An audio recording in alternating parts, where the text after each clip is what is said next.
Yes, Lizette. Many concepts and religions and philosophies from the East are extremely popular in the West right now. And one of them, a very important one it seems, is Tantra. There are Tantra workshops, and well, I have attended some of them, and now having been introduced to your teaching, I see that they are almost totally opposite to what you teach about sex and love. Could you talk about this? Yes. Sex and love. There is no need to go to any tantric workshop unless you want to engage in sex. To love a man or a woman, and I have to speak from man, to love a woman means that I give. I'm not experimenting. I give to her. Love gives, sex wants. Tantric workshops want to achieve something. They want to be free, or they want to experience. Now love is a state of giving.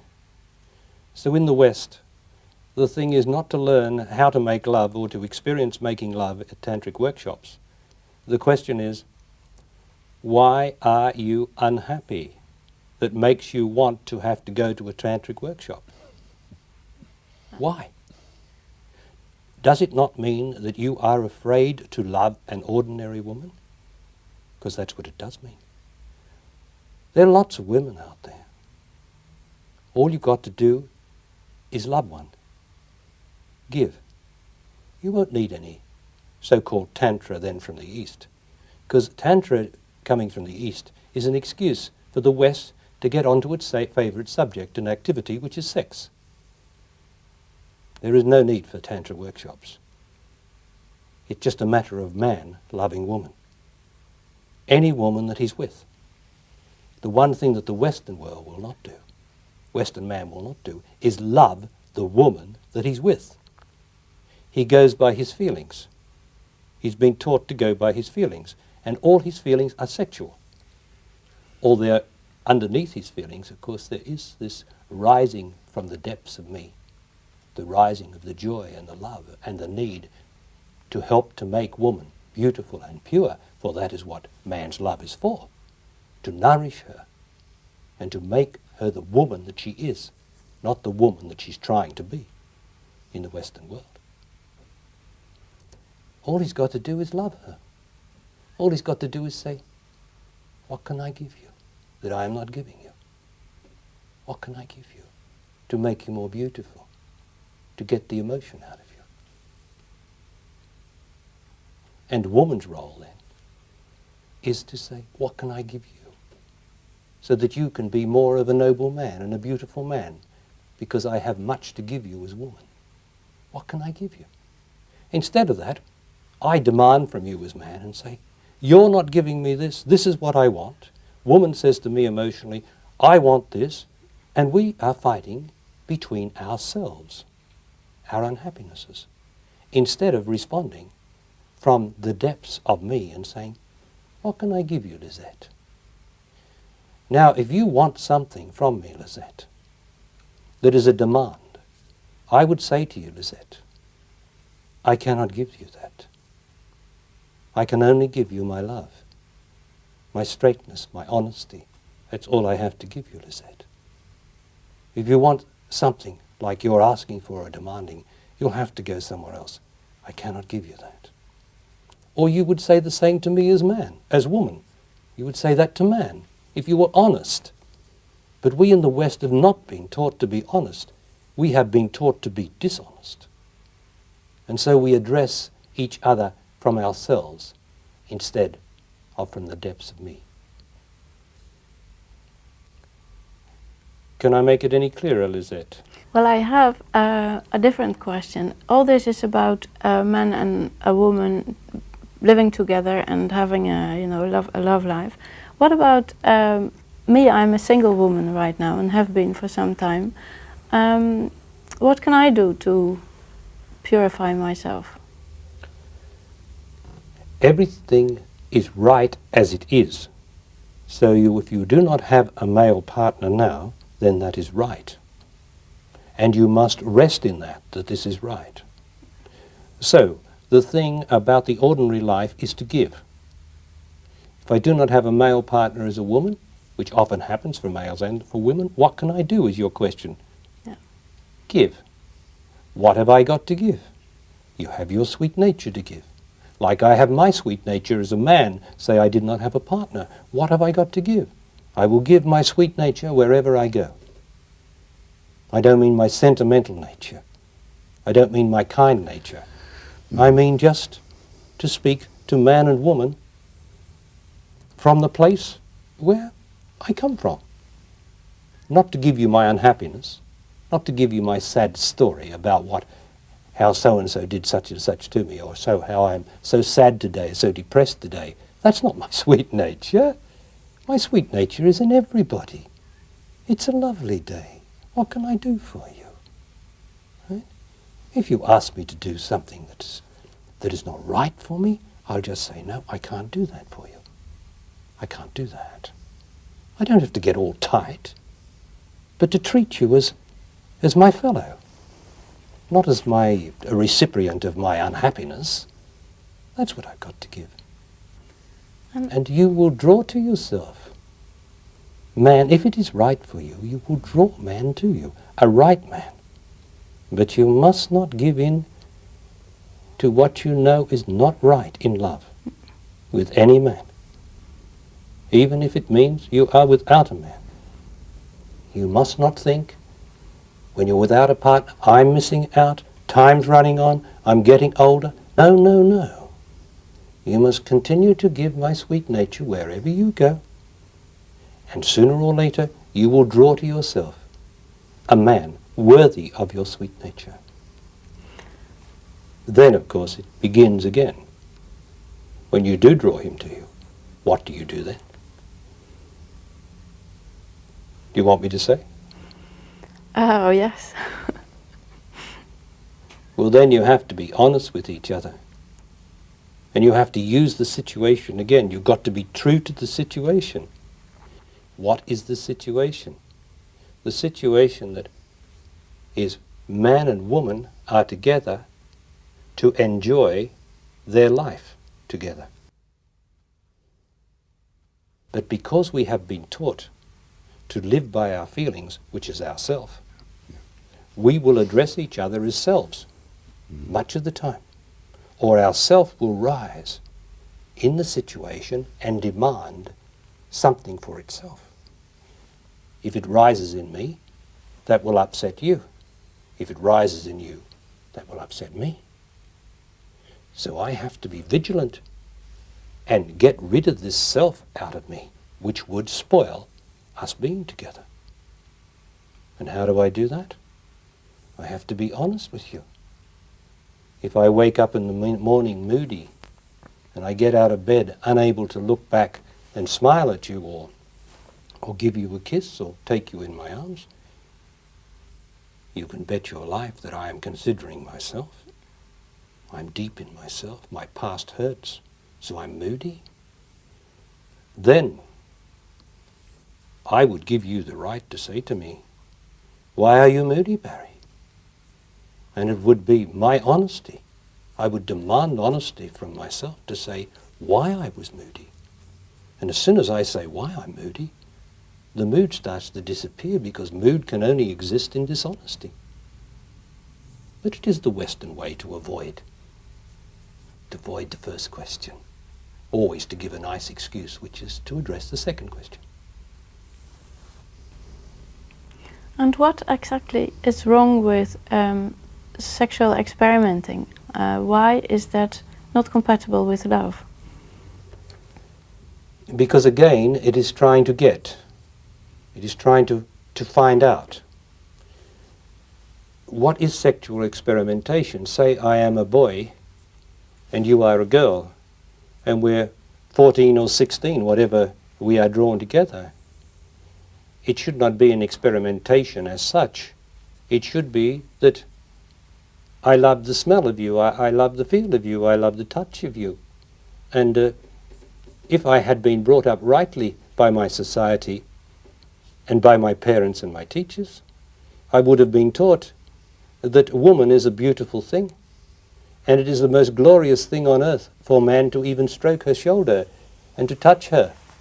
To smell her is a most beautiful thing. For man loves the smell, the psychic smell of woman. And I would have taught my son how to smell her, just to kiss her, to touch her hair. So he would be prepared for when this movement happens in him towards woman.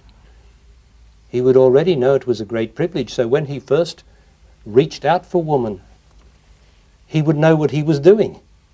He wouldn't be experimenting.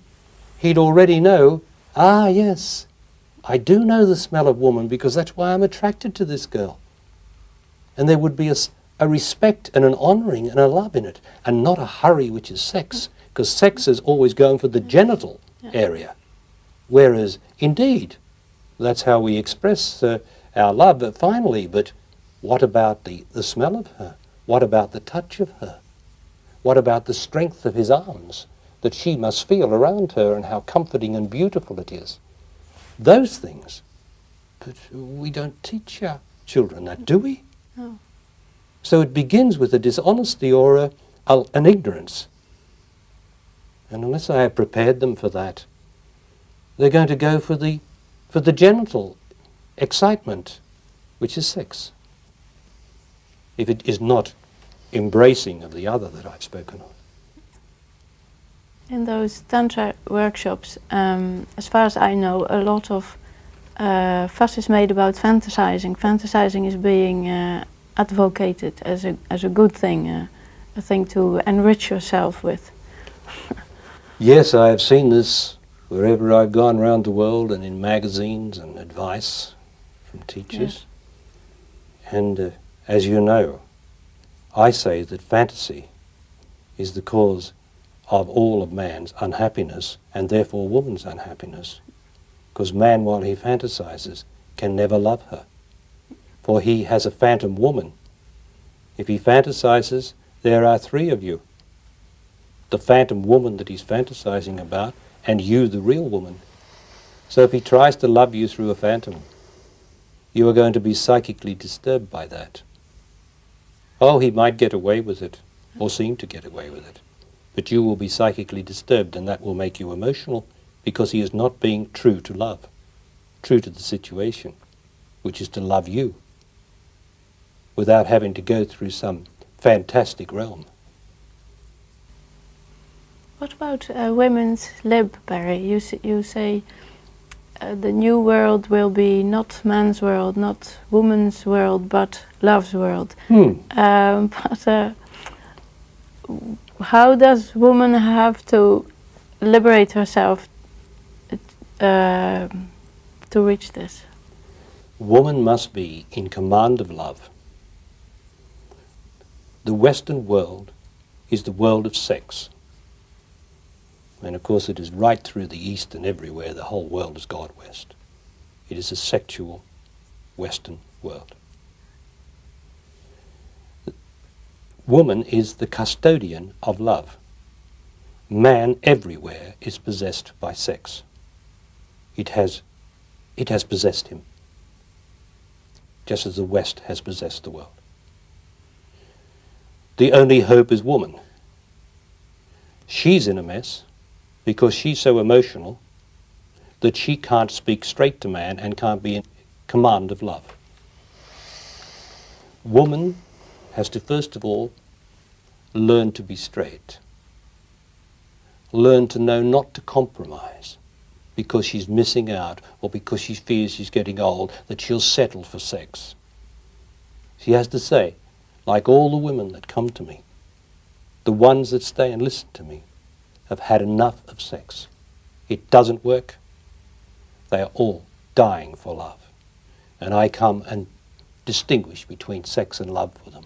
They love it because they say, yes, I haven't made love to a man for years because I don't want any more sex. I say, of course not.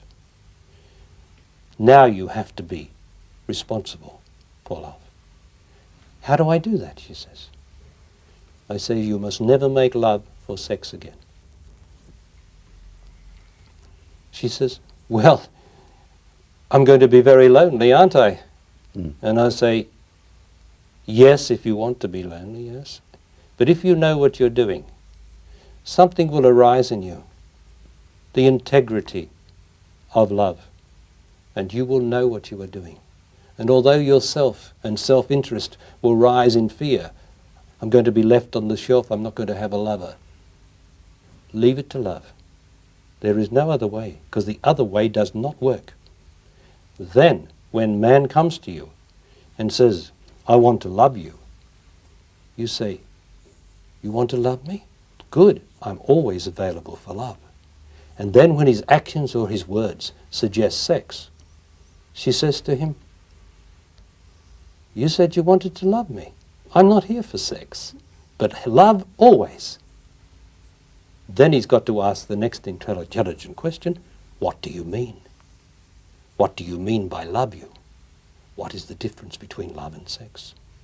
And if he's man enough to hear a woman tell him the difference between love and sex, then he has changed.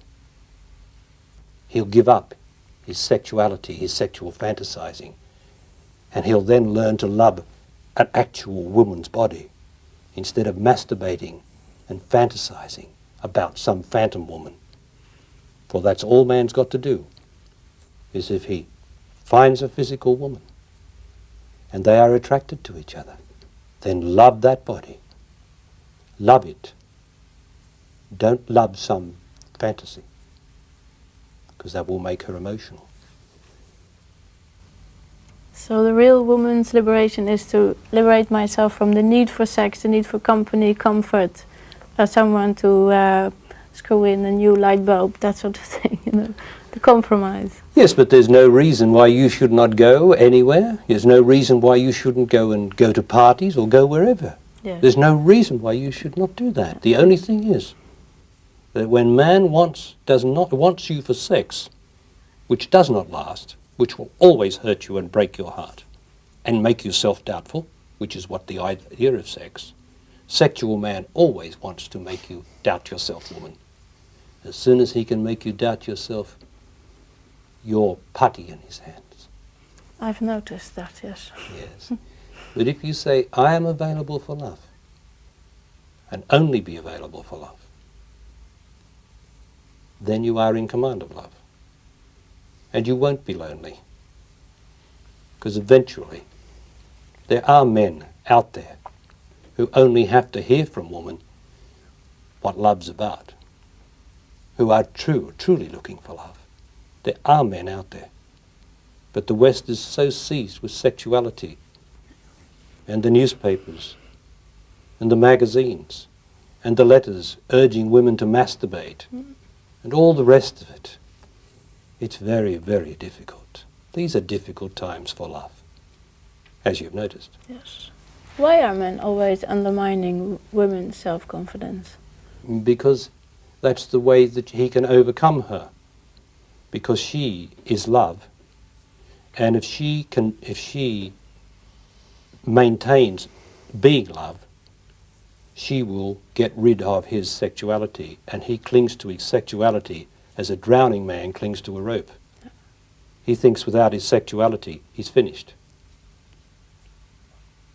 So he'll always undermine her, make herself doubt herself, make love doubt itself, and then you get emotion. When love doubts itself, you get emotional. When love does not doubt itself and knows what it's doing, there is straightness, command, with a softness, a gentleness, an easiness, but a firmness that says, I am love, man. Don't try to play with me, with your sexuality. Love me, but don't try to play with me. It's finished. That's very beautiful to hear. But you do have to be valiant, Mm. and you do have to wait. But while you're waiting, keep your sweet nature. Enjoy your life.